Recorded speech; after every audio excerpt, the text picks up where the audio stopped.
The International Space Station is the most fantastic vehicle ever built.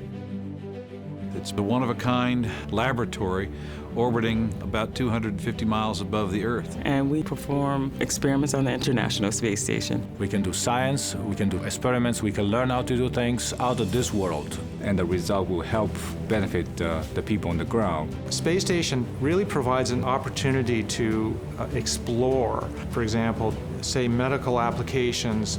The aging and the osteoporosis and muscle wasting conditions are greatly accelerated in microgravity. The weightless environment will give us insights into things like diabetes and maybe even cancer.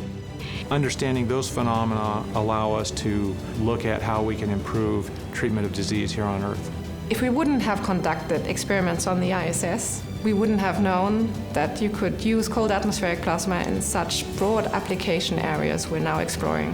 One of the most promising results has been gained by studying a protein associated with Duchenne muscular dystrophy.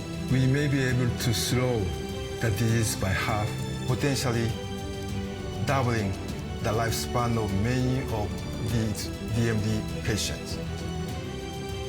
We provided eyes-serve imagery for many, many natural disasters, including floods and fires, for deforestations, for volcanic eruptions, and for earthquakes. So it was really a fantastic example showing how imagery from the International Space Station could be used in these times of dire need. This was when we realized we had a chance to make a difference in the world using the same technology that was used by NASA, but applied in a remote area of a developing country. I think it's made people much more aware of the issues of water quality. That's a very powerful thing. Having the HYCO on the International Space Station has been the ideal test bed for our research. We can monitor these water bodies from space, and if we can reduce exposures both to humans and even animals, then we've achieved our goal.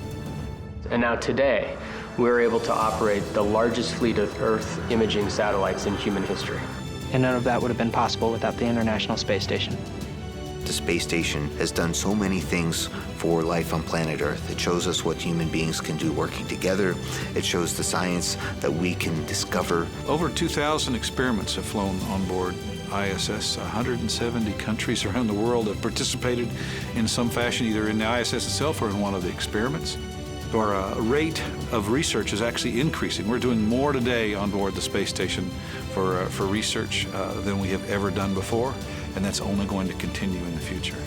And so what we're seeing today is a proliferation of new ideas and new concepts. It's almost like it's a renaissance of what's happening in space. Buckle up and strap down, because this is going to be a rocket for all of us in the global community to be part of.